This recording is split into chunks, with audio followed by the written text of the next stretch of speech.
মহাপুৰুষ শ্ৰীমন্ত শংকৰদেৱৰ 577 সংখ্যক জন্ম জয়ন্তী উপলক্ষে মই ওলালোঁ আমাৰ গাঁৱৰে এই নামঘৰলৈ বুলি।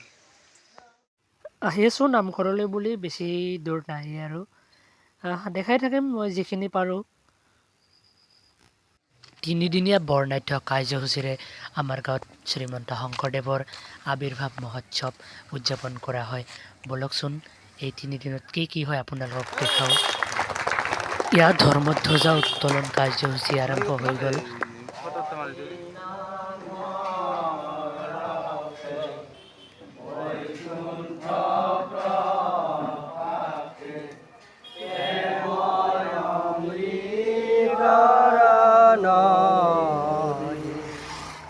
শ্ৰীমন্ত শংকৰে পাৰ ভাঙি দিলা বহে ব্ৰহ্মাণ্ড পবে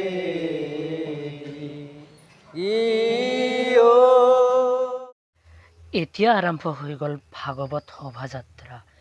প্ৰত্যেক বছৰৰ দৰে এই বছৰো আমি উলহ মালহেৰে আমাৰ অসমীয়া সাজযোৰ পিন্ধি আমি ভাগৱত শোভাযাত্ৰালৈ ওলালোঁ।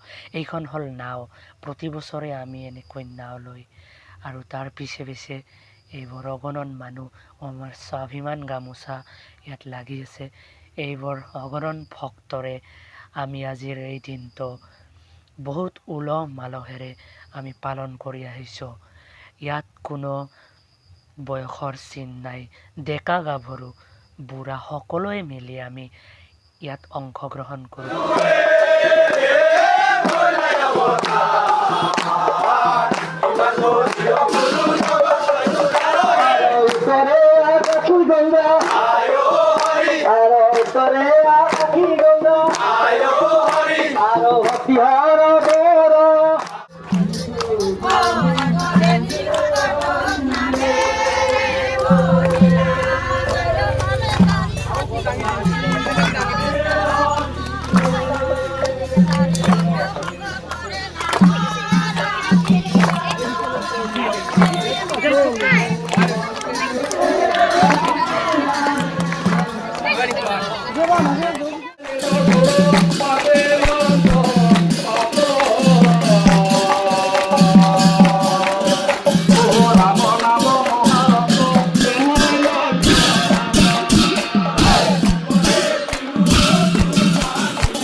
মই দুৰাচাৰ কেৱলেই তোমাৰ অপৰাধী নাৰায়ণ, ক্ষমিয়ক হৰি লৈও দাস কৰি পখিল হেৰা হৰণ।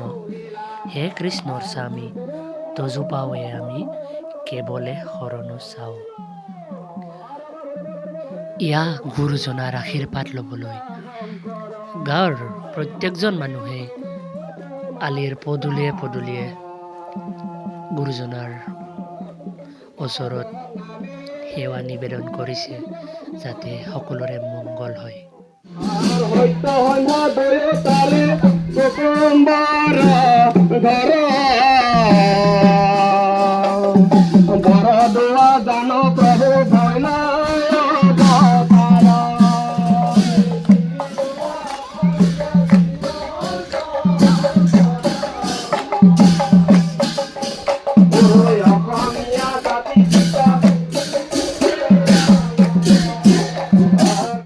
ভাগৱত ভ্ৰমণ কাৰ্যসূচীৰ এইখিনি হ'ল শেষৰখিনি অংশ। আৰু খাই দেউৰীয়ে এনেকৈ চাকি ধূপ জ্বলাই আমাক সকলোকে আদৰি নামঘৰলৈ লৈ গৈ আছে।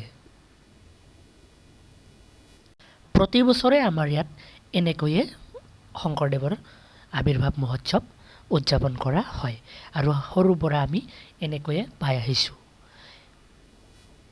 এই দিনটো আমাৰ বাবে যেন এক বৈকুণ্ঠপুৰীহে, আমাৰ ইয়াত কেৱল হৰিনামৰ ধ্বনি।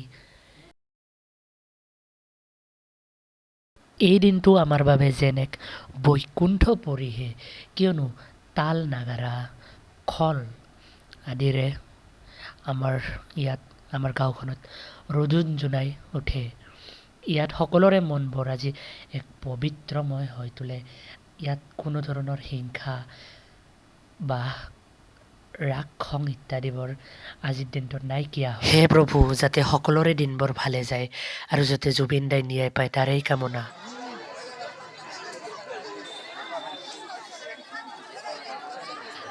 সমূহীয়াভাৱে ভকত বৈষ্ণৱ আৰু আই মাতৃসকলে মিলি একেলগে সিদ্ধ প্ৰসাদ গ্ৰহণ কৰিব আৰম্ভ কৰিছে আৰু যিখিনি পাৰোঁ মই আপোনালোকক দেখাই থাকিম।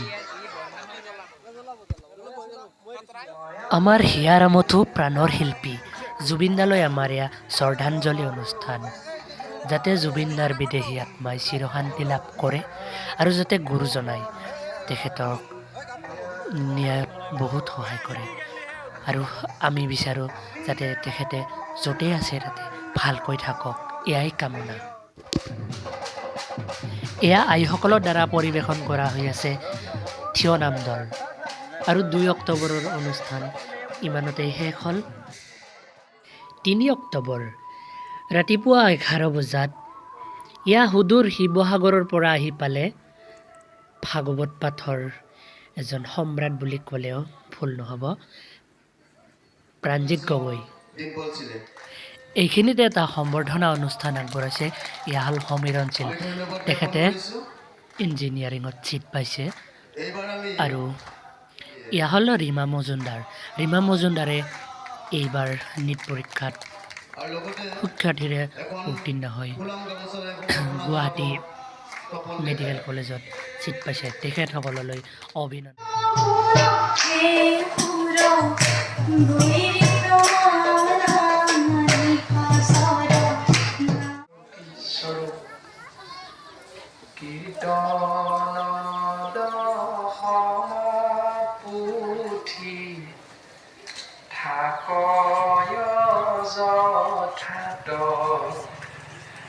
সাক্ষাতে মাধৱময়ী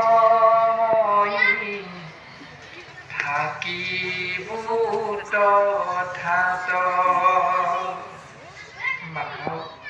যাবলৈ সময় নাই, বেলেগ কামলৈ যায় আৰু যেতিয়া নিমন্ত্ৰণটো নাপায় তেতিয়া ফোন কৰি বাটত লগ পাই হ'লেও ক'ব মোক কিহত বেয়া পালা হেৰা অনুষ্ঠানলৈ নামাতিলা যে। যেতিয়া নিমন্ত্ৰণটো পাব তেতিয়া আকৌ বেলেগ কামলৈহে যায় আৰু বাটত বহুত দিনৰ মূৰত লগ পালে বোলে সেইদিনা মই প্ৰায় 2-2.5 ঘণ্টা ধৰি বাপ জনাই ভাগৱত পাঠ মাধ্যমৰ জৰিয়তে আমাক বহুতো নজনা কথা শিকালে আৰু শেষত আমি তেওঁৰ চৰণত আটাইয়ে আশীৰ্বাদ ল'লোঁ।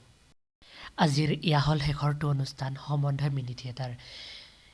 ইয়াৰ অভিনেতা অভিনেত্ৰীসকলে বহুতো সুন্দৰ অভিনয়েৰে আমাক মুখৰিত কৰিলে।